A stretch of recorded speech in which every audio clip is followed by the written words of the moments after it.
Hey Stella here! Today we are going to explore lo-fi.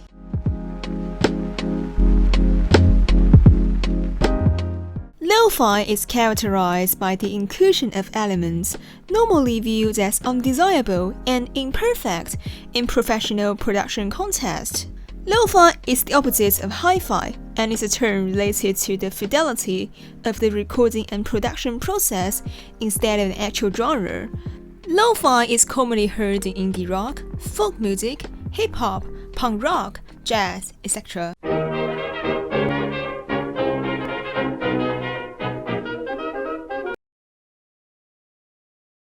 Recording imperfections such as harmonic distortion, environmental noise, record scratches, and wobbly pitch. Performance imperfections such as altitude, accidental noise such as coughs and sniffs.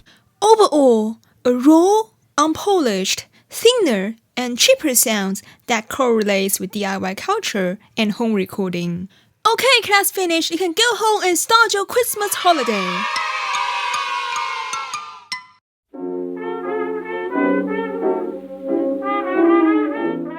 By the definition of raw and unpolished recordings, the early blues recordings of Bessie Smith, Nobody knows you when you're down and out. Robert Johnson, My sweet home, Chicago. and the earliest rock and roll All she wants to do is rock. are all lo-fi due to technical limitation. During the 1950s in the UK, a music style called skiffle became widely popular. Skiffle is influenced by American blues and jazz, generally performed with homemade and rudimentary instruments.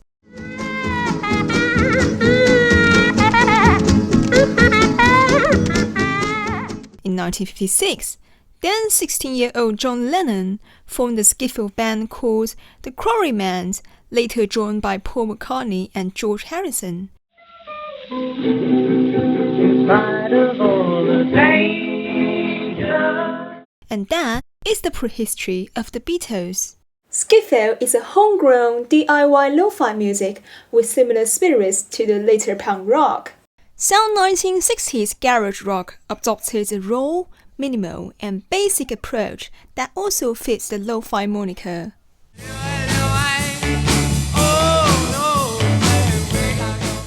In 1967, the Beach Boys released the album Smiley Smile.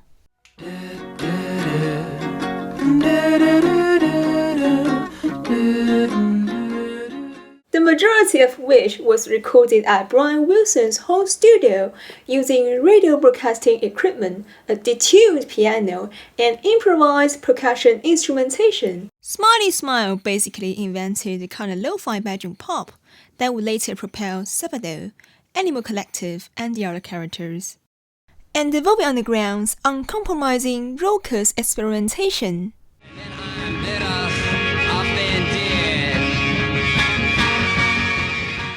One of the co-founders of Moby Grape, Skip Spence, released a solo psychedelic folk album, All, in 1969, which took a stripped-down lo-fi approach. Oh, Diana. Also, Nick Drake's home recordings in the late 60s. To the end of the street. Both Skip Spence and Nick Drake represent the image of a ghostly, melancholic loner in his own room that will predate Elliott Smith and Sparklehorse for decades. The coyote goes. Outside of music is music created by self-taught musicians with little to no traditional music experience, or from musicians who embrace a non-typical worldview associated with mental health. Outsider musicians often overlap with lo-fi, since their work is rarely captured in professional recording studios. The 60s American girl band, The Shacks, has been described as the worst music of all time, with their untuned, rudimentary instrumental performance and bizarre melodies.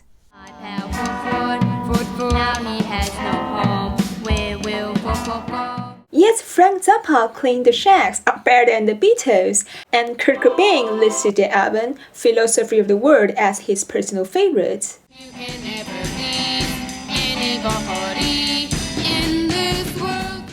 The Shags are inscrutable and innocent at the same time. A lot of outsider music comes from a place where the musicians do not think about commercial viability or how it will be received at all, so outsider music is often very fresh to listen to. Another outsider musician that Kurt Cobain celebrated is Daniel Johnston, whose early songs were recorded with only a boombox and a chord organ in his brother's garage. Casper the Friendly Ghost. Daniel Johnston's music expresses his quirky imagination, vivid storytelling, and his struggles with manic depression. You're giving it up so plain. You're living your lives in vain. Daniel Johnston's raw honesty and wistful sorrow has touched the hearts of many people, including David Bowie, Eddie Vedder, Matt Groening, Bill to Spill, and the aforementioned Kurt Cobain. True love will find you in the end. Other lo-fi outsider musicians are Jandek, B.J. Snowden, and Wesley Willis.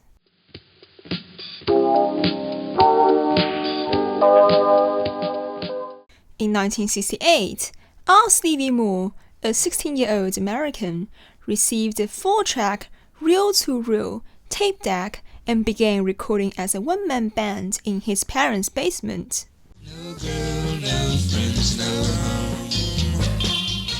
Influenced by the Beatles and the Beach Boys, Moore sings unpredictable, whimsical pop songs.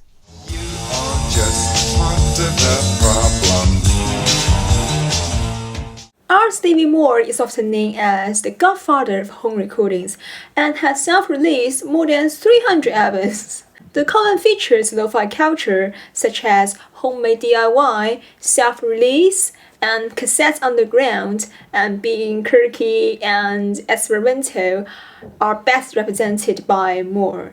Aeropink cited Moore as his mentor, and the two have collaborated more than once.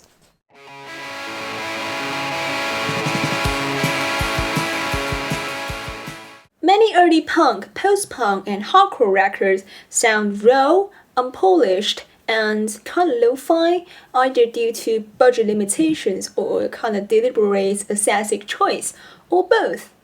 For example, the American band half Japanese, amateurish, chaotic free expression. I'd like to look at your picture and think about you. The English go punk band, The Wrinkles, off-kilter, playful chant.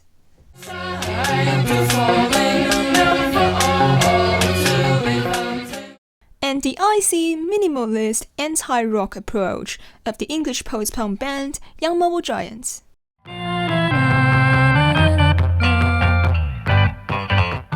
The sardonic spoken words and primitive rhythms of The Fall.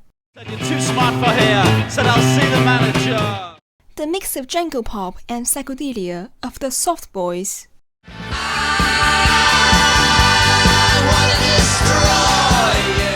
That's like one of my favorite songs ever.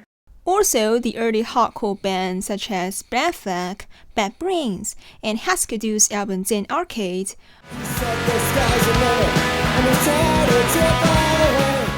all have a certain murky, raw, claustrophobic sound, leaning lo-fi. This category of bands or albums with a lo-fi tendency are probably countless. So if there's any punk, post-punk, hardcore albums that you like and you sound a little bit lo-fi as well, please comment down below. And honestly, I'm quite curious to know as well.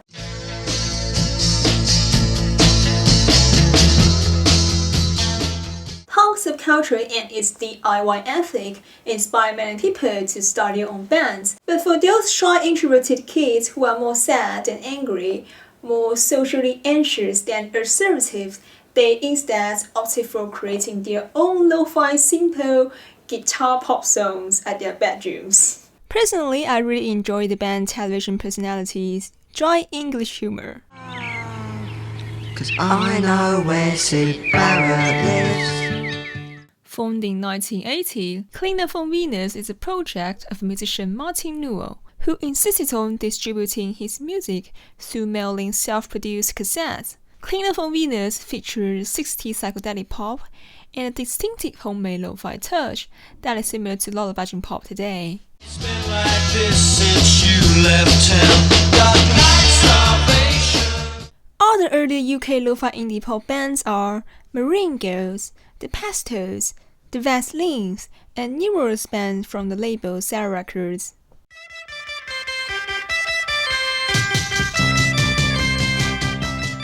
In the early 80s, New Zealand's Flying Nun Records helped shaping a music scene in the city of Dunedin, namely the Dunedin sound. The Dunedin sound features jangly guitar, sloppy melodies, and lo-fi production. Notable bands are The Clean, The Villains, The Chills, Chris Knox and his band Tall Dwarf, The Great Unwashed, and The Bats. I got to know the band The Clean from Stephen Malcolm's Payment, and when I listened to The Clean for the first time, I was like, wow, Stephen Malcolm had absolutely borrowed from The Clean's aesthetic.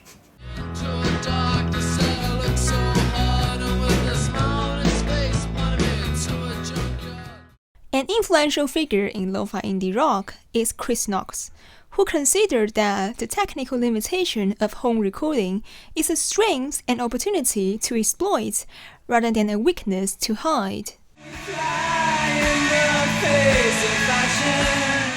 His band Tall Dwarf did not have a drummer, so they simply just improvised with household objects and hand claps as percussion.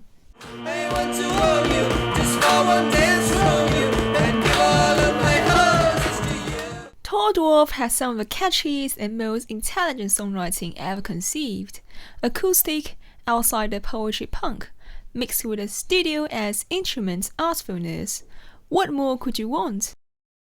The 80s Dunedin sound has influenced Sabado, Pavement, Neutral Milk Hotel, The Magnetic Fields, and The Mountain Goats.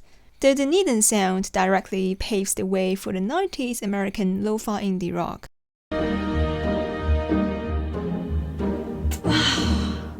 Merry Christmas and support me on Patreon for the sexiest Christmas sweater in the whole world!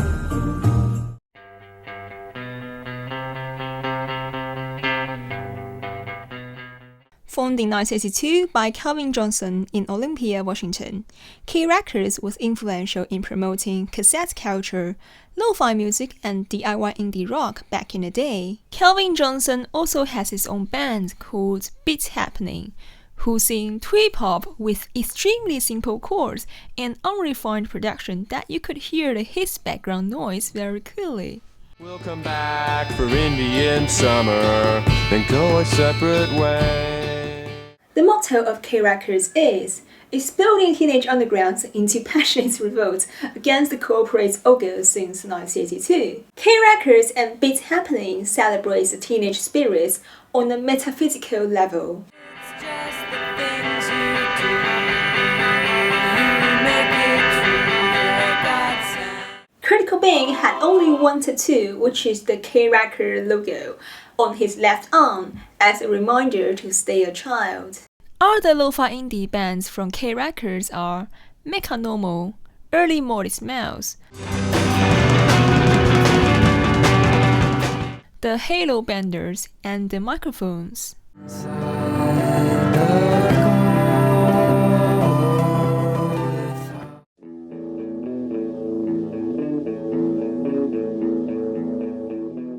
And finally, we are here! Some of my all-time favorite bands belong to this category.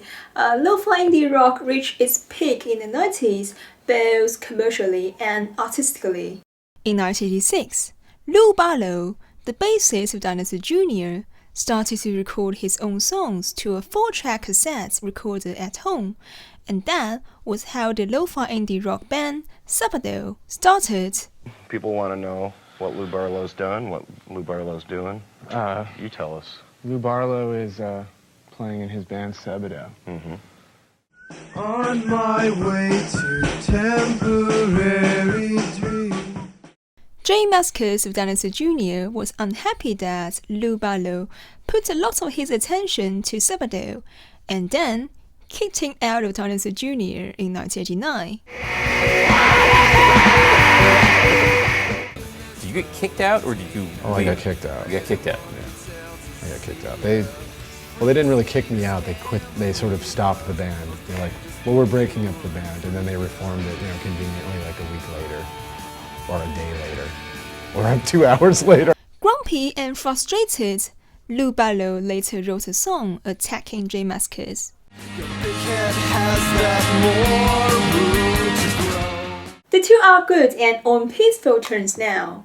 In 1989, Pavement released their debut EP, Slate Checks, recorded at their former drummer Gary Young's home studio in Stockton, California. I'm gonna head to Box Elder. Supposedly, this song Box Elder was inspired by a song of the Verlaines from New Zealand. Stephen Malkmus from the successful alternative band Pavement was particularly fond of the Verlaines' Death and the Maiden. I think I ripped off a melody from it where there's this part of the song that goes like dun dun dun dun dun dun dun dun dun. I mean, it's really small. There's a part in that song where he sings that same kind of melody, and I just remember thinking, like, I'm going to do that because that's like in the Verlaine song, and I'm going to steal it, man. And I'm going to... In 1972, Pavement released their debut studio album, Sunset and Enchanted.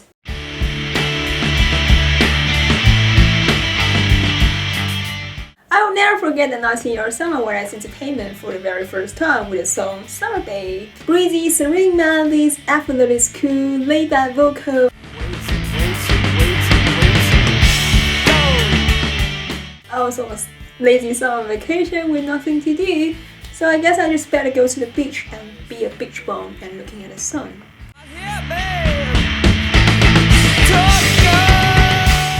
This song gave me an instant rush of warm, fuzzy feelings, and the rest of my life begins a journey of fangirling Pavement.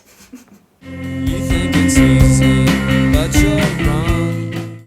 Although Guided by Voices had been self-financing their own releases since the mid-80s, it was in the 90s that the band started to gain measurable commercial attention and released their signature lo-fi indie rock albums, B1000 and Alien Lines.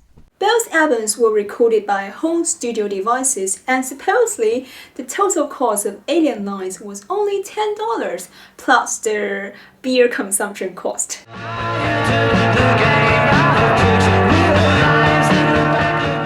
Robert Paulus of Guided by Voices said that when recording the album B1000s, the band's intention was to sound like the Beatles' bootlegs.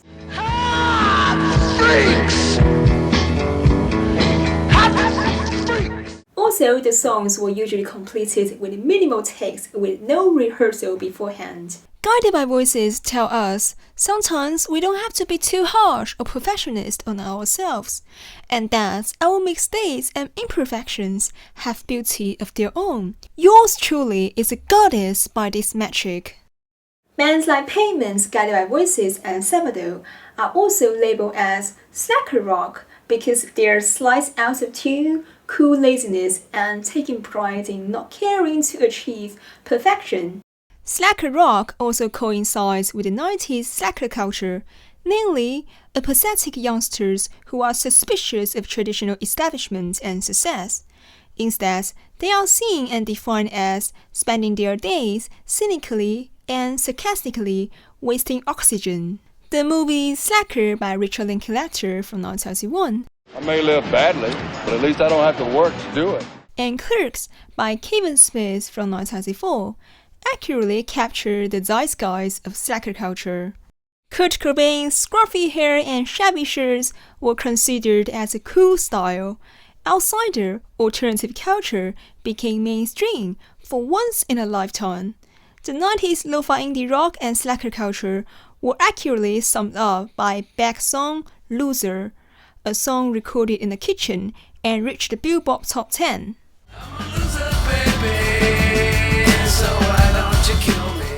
Art Other 90s indie rock acts with a lo-fi tendency are Ween, The Magnetic Fields, The Mountain Goats, Povo, Alice Smith, Sparklehorse, Duster, and...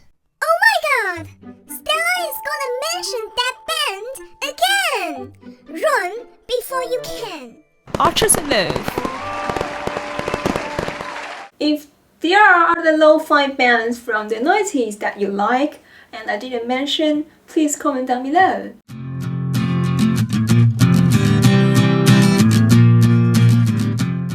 Elephant Six is a loosely defined music collective with its roots in Lewiston, Louisiana.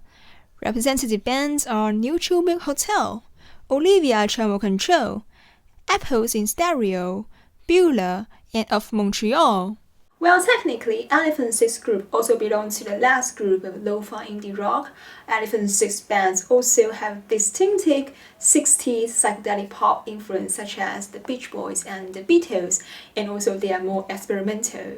Is there anything more hipster than talking about Neutral Milk Hotel on YouTube? Neutral Milk Hotel has a distinctive, distorted, fuzzy lo-fi sound influenced by Eastern European folk music. Horns and pipes appear frequently in Neutral Milk Hotel's music.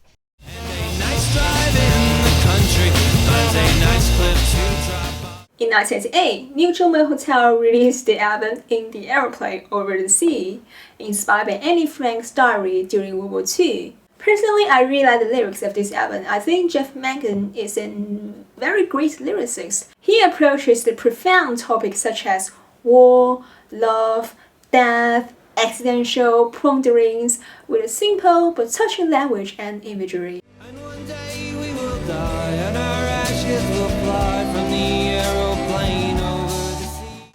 Another band that I really like among the Elephant Six group are the Olivia Tremor Control.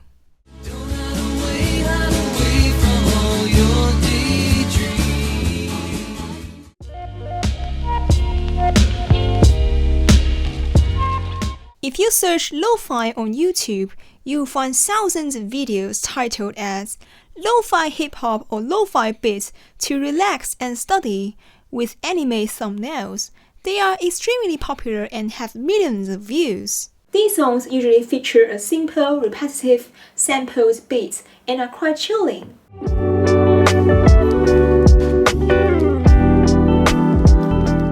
Sometimes they also evoke a bittersweet sense of nostalgia combined with a delicately illustrated anime visual.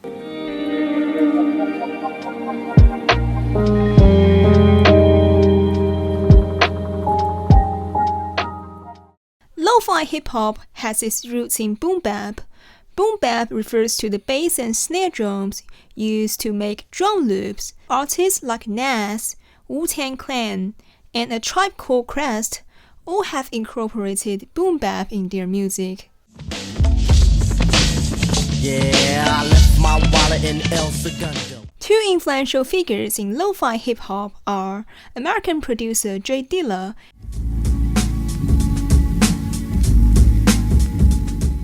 and Japanese producer and DJ New Jabbers. Make the mic fly. New Jabbers is a pioneer in what a lot of people refer to as lo-fi beats today, the atmospheric mix of hip-hop, jazz, trip-hop, lounge music, and down-tempo, and the pairings with anime and Japanese aesthetics. He also makes soundtrack for the anime Samurai Champloo.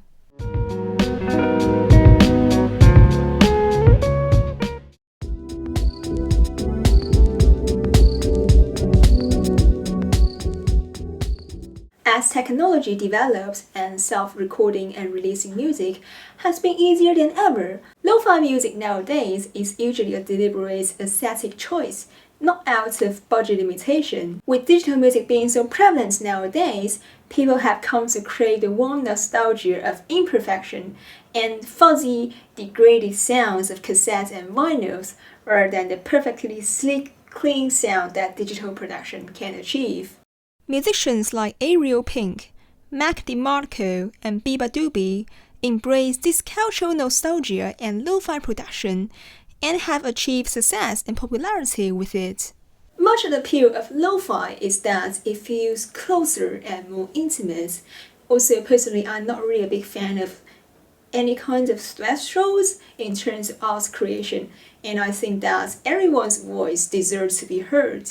The other day, I was reading a book by David Byrne of Talking Heads, and he wrote that they want to get as far from digital cleanness as possible. Why would bad quality, fuzziness, and distortion imply that the music is more authentic? The idea is that if one accepts that crisp and clean recordings are inherently soulless, then the opposite, dirty and rough, must therefore be straight from the heart. That might not sound logical, but that's the way we think.